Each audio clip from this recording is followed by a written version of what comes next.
ನಮಸ್ಕಾರ. ನಮ್ಮೆಲ್ಲರ ಮನಸ್ಸಿನ ಒಳಗೆ ಒಂದು ಸುಂದರವಾದ ಕಾಡಿದೆ ಅಲ್ವಾ?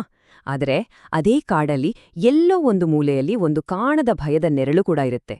ಇವತ್ತು ನಾವು ಆ ನೆರಳನ್ನ ಧೈರ್ಯದಿಂದ ಬೆನ್ನಟ್ಟಿ ಭಯವನ್ನೇ ಗೆಲ್ಲುವ ಒಂದು ಅದ್ಭುತವಾದ ಕಥೆಯನ್ನ ಕೇಳೋಣ.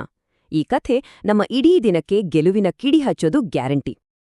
ಹೇಳಿ, ಜೀವನದಲ್ಲಿ ಯಾವುದಾದ್ರೂ ಒಂದು ಚಿಕ್ಕ ಭಯ ಅದೇ ಮನ್ಸಲ್ಲಿ ದೊಡ್ಡದಾಗಿ ಬೆಳೆದು ದೈತ್ಯನಾಗಿ ನಮ್ಮನ್ನ ಕಾಡಿದ್ದೂ ಇದೆಯಾ? ಮುಂದೆ ಹೋಗೋ ದಾರಿನೇ ಕಾಣಿಸ್ತಾ ಹಾಗೆ ಬಂದ್ ನಿಂತು ಬಿಡುತ್ತೆ ಅಲ್ವಾ? ಈ ಥರ ಅನುಭವ ನಮ್ಮಲ್ಲಿ ತುಂಬಾ ಜನಕ್ಕೆ ಆಗಿರುತ್ತೆ.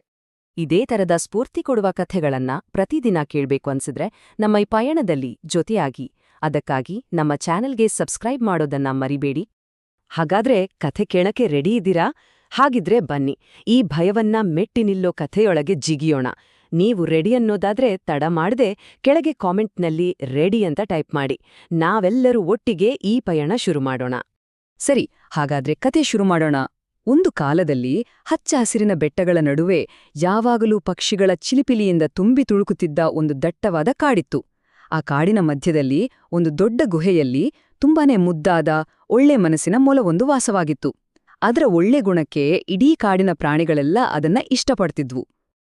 ಒಂದು ದಿನ ಬೆಳಗ್ಗೆ ಪಾಪ ಆ ಮೊಲ ಆಹಾರ ಹುಡುಕ್ತಾ ಹೊರಟಿತ್ತು. ದಿನಾ ಸೊಪ್ಪು ತಿಂದು ತಿಂದು ಅದ್ಕೆ ಬೋರಾಗಿತ್ತು. ಆದ್ರೆ ಅಂದು ಅದೃಷ್ಟ ಚೆನ್ನಾಗಿತ್ತು ನೋಡಿ. ಅದ್ಕೆ ತನ್ನ ಫೇವ್ರೆಟ್ ಅಂದ್ರೆ ಅಚ್ಚುಮೆಚ್ಚಿನ ಕ್ಯಾರೆಟ್ ಸಿಕ್ಕೇ ಬಿಡ್ತು.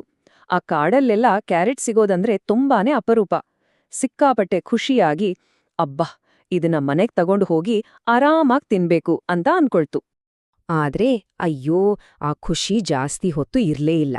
ಮನೆಗೆ ಬರೋ ದಾರಿಯಲ್ಲಿ ಅದರ ಕೈಯಿಂದ ಕ್ಯಾರೆಟ್ ಜಾರಿ ಪಕ್ಕದಲ್ಲಿದ್ದ ನದಿಗೆ ಬಿದ್ದುಹೋಯ್ತು. ಪಾಪ ಮೊಲ ಎಷ್ಟೇ ಒದ್ದಾಡಿದ್ರೂ ಆ ಕ್ಯಾರೆಟ್ ನೀರ್ನಲ್ಲಿ ತೇಲ್ತಾ ತೇಲ್ತಾ ಹೋಗಿ ಒಂದು ದೊಡ್ಡ ಜಲಪಾತದ ಕೆಳಗೆ ಮಾಯಾನೇ ಆಗೋಯ್ತು. ದುಃಖ, ಆಯಾಸ ಎರಡರಿಂದಾನು ಅದಕ್ಕೆ ಬೇರೆ ಏನಾದ್ರೂ ಹುಡುಕೋಕು ಶಕ್ತಿ ಇರ್ಲಿಲ್ಲ. ಸಪ್ಪೆ ಮೋರೆ ಹಾಕೊಂಡು ತನ್ನ ಗುಹೆ ಹತ್ರ ಬಂತು. ಆದ್ರೆ ಅಲ್ಲಿಗ್ ಬಂದಾಗ ಅದಕ್ಕೇನೋ ಒಂಥರ ವಿಚಿತ್ರ ಅನಿಸ್ತು. ಮೊದಲನೇ ಬಾರಿಗೆ ಅದರ ಎದೆ ದಸಕಂತು. ಭಯ ಶುರುವಾಯಿತು. ಸ್ವಲ್ಪ ಧೈರ್ಯ ತಗೊಂಡು, ಯಾರ್ದು ನನ್ನ ಗುಹೆಯೊಳಗಿರೋದು ಅಂತ ಕೇಳಿತು. ಆದ್ರೆ ಒಳಗಡೆಯಿಂದ ಯಾವುದೇ ಉತ್ತರ ಬರ್ಲಿಲ್ಲ. ಪೂರ್ತಿ ಸೈಲೆನ್ಸ್. ಮೊಲಕ್ಕೆ ಇನ್ನೊಂದಿಷ್ಟು ಧೈರ್ಯ ಬಂತು.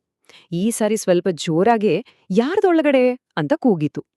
ಆಗ ನೋಡಿ, ಗುಹೆಯೊಳಗಿಂದ ಗುಡುಗೆ ಬಡದ ಹಾಗೆ ಒಂದು ಭಯಂಕರ ಧ್ವನಿ ಕೇಳಿಸ್ತು. ನಾನು ಖಡ್ಗಮೃಗದ ಮೂಳೆ ಮುರಿಯೋನು, ಆನೆಯನ್ನೇ ಪುಡಿ ಮಾಡೋನು. ಅಬ್ಬಬಾ, ಈ ಧ್ವನಿ ಕೇಳಿ ಮೊಲದ ಮೈಯೆಲ್ಲ ಚಳಿ ಬಂದಾಗೆ ನಡುಗಿ ಹೋಯ್ತು. ಸರಿಯಾಗಿ ಅದೇ ಟೈಮಿಗೆ ಅಲ್ಲಿಗೊಂದು ತೋಳು ಬಂತು. ಮೊಲ ಓಡಿ ಹೋಗಿ ಸಹಾಯ ಕೇಳಿತು. ತೋಳ ತುಂಬಾನೇ ಗರ್ವದಿಂದ, ಅದಕ್ಕೇನಂತೆ, ನನ್ನ ನೋಡಿ ಯಾರ್ತಾನೆ ಹೆದರಲ್ಲ ಅಂತ ಹೇಳಿ ಗುಹೆ ಹತ್ರ ಹೋಗಿ ಜೋರಾಗಿ ಗರ್ಜಿಸ್ತು. ಆದ್ರೆ ಒಳಗಡೆಯಿಂದ ಅದೇ ಭಯಂಕರ ಧ್ವನಿ ಮತ್ತೆ ಕೇಳಿದಾಗ ತೋಳದ ಗರ್ವ ಎಲ್ಲೋ ಹೋಯ್ತು. ಅಯ್ಯೋ, ಕ್ಷಮ್ಸು, ಇದು ನನ್ ಕೈಲಾಗಲ್ಲಪ್ಪ ಅಂತ ಹೇಳಿ ಪಕ್ಕದ ಪೊದೆ ಒಳಗೆ ಸೇರ್ಕೊಂಡ್ಬಿಡ್ತು. ನಂತರ ಬಂದಿದ್ದು ಬೇರೆ ಯಾರೂ ಅಲ್ಲ, ಸಾಕ್ಷಾತ್ ಕಾಡಿನ ರಾಜ ಹುಲಿ. ನೀನು ಚಿಂತೆ ಮಾಡ್ಬೇಡ, ನಾನು ಆ ತೋಳಕ್ಕಿಂತ ಎಷ್ಟೋ ಬಲಿಷ್ಠ ಅಂತ ಹೇಳಿ ಗುಹೆ ಮುಂದೆ ನಿಂತು ಭೂಮಿ ನಡುಗುವಂತೆ ಗರ್ಜಿಸಿತು. ಆದ್ರೆ ಒಳಗಿಂದ ಬಂದ ಧ್ವನಿ ಹುಲಿಯ ಗರ್ಜನೆಗಿಂತಾನೂ 10 ಪಟ್ಟು ಜೋರಾಗಿತ್ತು.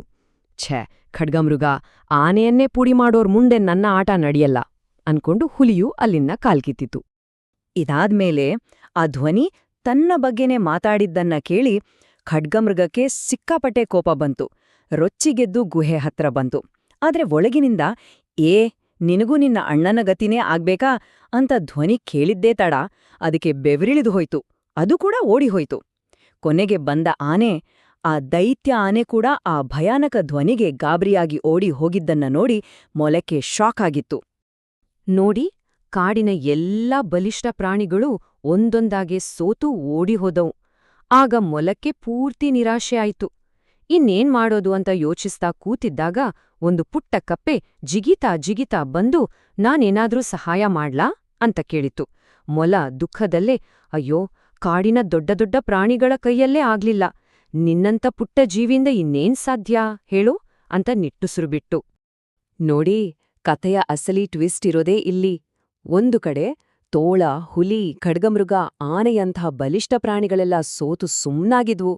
ಇನ್ನೊಂದು ಕಡೆ ಒಂದು ಪುಟ್ಟ ಕಪ್ಪೆಯ ಧೈರ್ಯ ಮಾತ್ರ ಅಚಲವಾಗಿ ನಿಂತಿತ್ತು. ಇದ್ರಿಂದ ನಮಗೇನ್ ಗೊತ್ತಾಗುತ್ತೆ?